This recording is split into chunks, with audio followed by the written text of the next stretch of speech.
الفيلم بيبدأ بلقطة المركب هجرة غير شرعية، وبعد كده بيقطع على الإعلان اللي بيصوره مو. طبعا لأن ده فيلم لأحمد عبد الله، فالبطل بيحاول يتخطى علاقة فاشلة، ولو ان ده مش مشكلة في حد ذاته، لكن المشكلة كانت في التنفيذ. احنا بنعرف من البطل في بداية الفيلم ان مي سابته، من غير ما نعرف مين مي ومين البطل ده اصلا. احنا منعرفش عنه غير انه مخرج وبيقول عبث، ومفروض اوريدي نهتم انه كان في ريليشن شيب وفشلت، على عكس فيلم مايكروفون اللي كان فيه خط درامي بنعرف فيه البطل والاكس بتاعته من غير اكسبوزيشن ولا تفاصيل زيادة. عشان كده المشهد ده بيلاند رغم ان احنا ما شفناش هدير لحد هنا غير في مشهدين بس. لكن بما ان ليه الخارجي مش بيحاول يعرفنا على مي، فبعد الفصل الاول هتنسى انك سمعت الاسم ده او ان مو كان بيحاول يقابلها. ولو شلت كل المشاهد اللي ليها علاقة بالقصة دي، الفيلم مش هيتأثر خالص.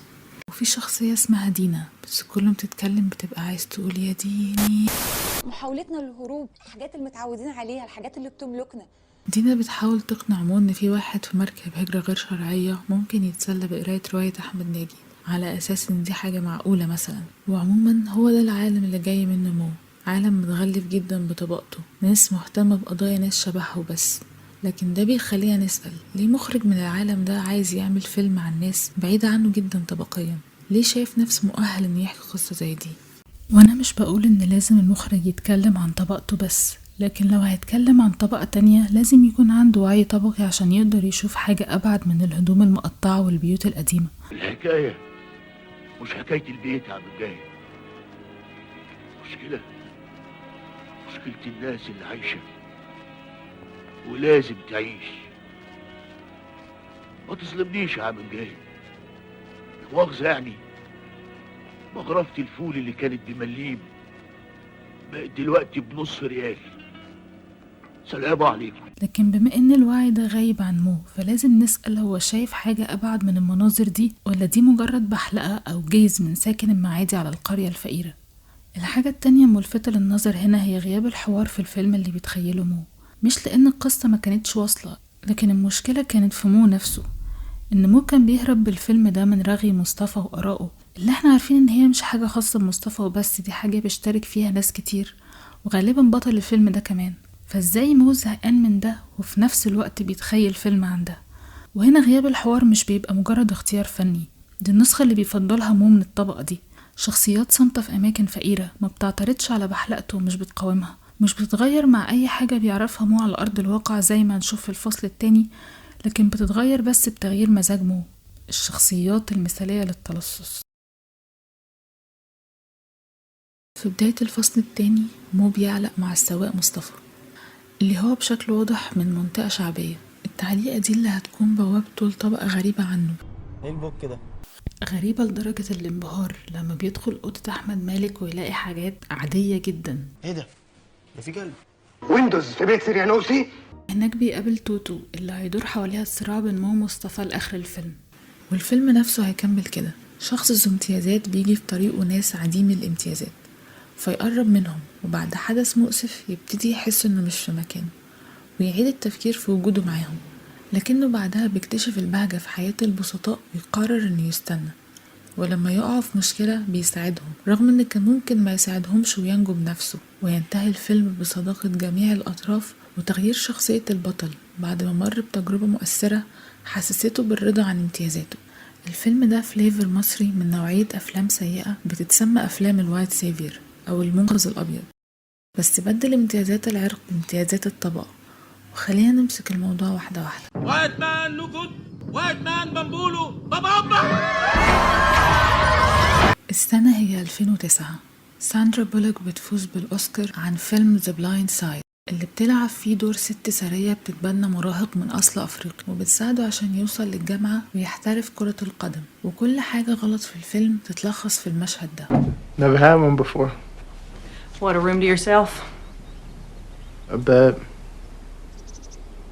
المخرج حدد هو شايف ايه وعايز يحكي انهي قصة. احنا مش هنشوف ازاي الولد اللي عمره ما نام على سرير تعب لحد ما خد منحة ووصل لنفس المدرسة اللي فيها ولاد الست دي، اللي ما كانتش هتشوفه اصلا لولا كده احنا هنشوف ازاي الست دي مش عنصرية، ودي حاجة مهم نشوفها عشان بدل ما نتكلم عن انعدام الفرص وليه لازم يكون في عيلة غنية عشان ولد من اصل افريقي يقدر يوصل للجامعة، احنا هنشوف الساذرن بال دي بتاخد موقف من صحابها العنصريين. Aren't you worried? I mean, even just a little. He's a boy, a large black boy, sleeping under the same roof. Shame on you. ولما نبص للصورة الكبيرة ده ما بيبقاش مجرد اختيار مش موفق للقصة اللي عايز يحكيها المخرج، ده جزء من نمط طويل لأفلام بتتكلم عن التمييز من وجهة نظر ناس مش متأثرين بيه. صناع الأفلام دي بيقدموا تجارب مستحيل يفهموها كويس لأن امتيازاتهم بتحميهم من إنهم يعيشوا أي حاجة شبه التجارب دي. فكأنك مثلا بتقول لراجل اعمل فيلم عن التحرش اللي بتتعرض له الستات، حادثة القطر دي، فطبعا بيخلوا الشخصية الرئيسية هي شخص صاحب امتيازات عشان يعبر عن آرائه. They hope to gain their freedom. They're going to get it, Mr. Bentley. I'm going to give it to them. مش كده وبس، لكن كمان بيخلوه هو اللي بينقذ الناس اللي بتعاني من التمييز وفي الآخر بيشكروه. I'm here to save you, or my name isn't Jerry Smith. Yes, Jerry Smith. الرؤية اللي بتقدمها الأفلام دي هي إنك ممكن تستخدم امتيازاتك للخير وممكن تستخدمها للشر، لكن ما بتحاولش تسأل ليه الامتيازات دي موجودة أساسا. You didn't make good choices. You had good choices. Options that being rich and white and entitled gave you. وحلها لكل المشاكل هو حاجة شبه حين يحب الإنسان أخاه الحب الصادق يجعل التاجر يتخلى عن غشه.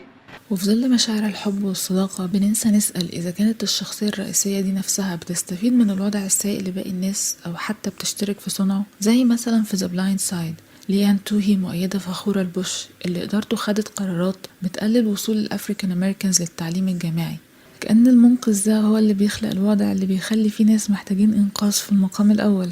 أما مو فهو زي كتير من شباب الطبقة المتوسطة العليا المشتغلين بالفن، صعب نشوفهم مسؤولين عن وضع مصطفى وتوتو، لكن ده ما ينفيش عنهم شبهة الاستغلال وكونهم بيستفيدوا من الوضع ده. في منهم اللي بنى كاريره الموسيقي على إعادة توزيع أغاني بتتصنف غلط على إنها أغاني تراث لمجرد إن أصحابها أصولهم ريفية، وبكده بتتجرد أعمالهم من الملكية الفكرية حتى لو كانت أعمال أصلية من تأليفهم وتلحينهم. وفي نفس الوقت موروثهم الفني والجمالي بيتباع بمبالغ فلكية من غير ما نعرف قد ايه من الفلوس دي بيرجع لهم او قد ايه اصحاب البراندز دي مهتمين بتحسين حياة الكوميونتي اللي بيعملوا ربحهم منه. مو نفس كل الشخصيات في الفيلم بيقولوا له ان هنا عشان يدور على حكاية او كاركترز جديدة، يعني هم مدركين ان اهتمام النوع ده من الفنانين بيهم مش اهتمام حقيقي لكن بحث عن مادة فنية، زي اهتمام سايح ببلد بيشوفها لأول مرة. والفيلم مش واعي بطرحه لدرجة انه مش بيحاول ينفي ده او ينكره. والله يا استاذ محمد انا عارف ان انت يعني محرج تروح المنطقه عندنا عشان ما عداش عليك لا مؤاخذه الاشكال دي قبل كده، بس هقول لك على حاجه، انت هيجي معاك اللوكيشن والكاركترات برضو اللي موجوده عندنا برضو دي، انت ايه هتشوف حضرتك كده هيجي في دماغك موضوع فتعمل الفيلم الجاي ان شاء الله ونبارك لك عليه. ربنا يخليك يا استاذ محمد يا رب ويكرمك. وكمرحله من الميتا كومنتاري مو كتب الفيلم عنهم ككاركترز غريبه شدت انتباهه، والسلف اويرنس خرج من الشات. والمشاكل ما بتنتهيش هنا، في حاجة باردة جدا في استخدام أزمة مجموعة كبيرة من الناس كمحرك لتطور البطل صاحب الامتيازات وشعوره في النهاية بالرضا عن نفسه. Honey, you're changing that boy's life. No. He's changing mine. زي ما حصل في نهاية ليل خارجي لما مو بيقف يتأمل المناطق الشعبية في شغف ويرجع بيته بعد ما تخلص من الزهق اللي كان سبب ان مي سابته وانه شغال مع كلاينتس مطلعين عينه. الفن ده معمول عشان نتعلم منه دروس مفيدة في الحياة، حاجات كده زي القناعة كنز لا يفنى، ليست السعادة في المال، فقراء جمال وحياتهم جميلة رغم عفنتها. شخصية البطل الالينيتد اللي بيتساءل عن الفن والحياة هي كومفورت زون لأحمد عبد الله السيد، وبتشتغل معاه لكن مستحيل تشتغل لما تكون في مواجهة مشاكل زي اللي في حياة مصطفى وتوتو وكمان تتحل على حسابهم. Talking to me? Well, who the hell else are you talking to me? أفلام أحمد عبد الله مش من النوع اللي تقدر تسميه أفلام تجارية. فرش وغطا مثلا فيلم صامت، ميكروفون وديكور بيتكلموا عن موضوعات نيش شوية بالنسبة للوقت اللي نزلوا فيه، فمفهوم ليه الأفلام دي محققتش إيرادات رغم إنها أفلام كويسة. لكن ليه الخارجي ممكن يكون أكتر فيلم تجاري لأحمد عبد الله لحد دلوقتي؟ الحوار الصريح معروف انه هيشد ناس كتير، والاحداث السريعة بعد الفصل الاول هتخلي الفيلم ممتع للي يدخله في السينما، فمفروض فيلم زي ده ينجح تجاريا.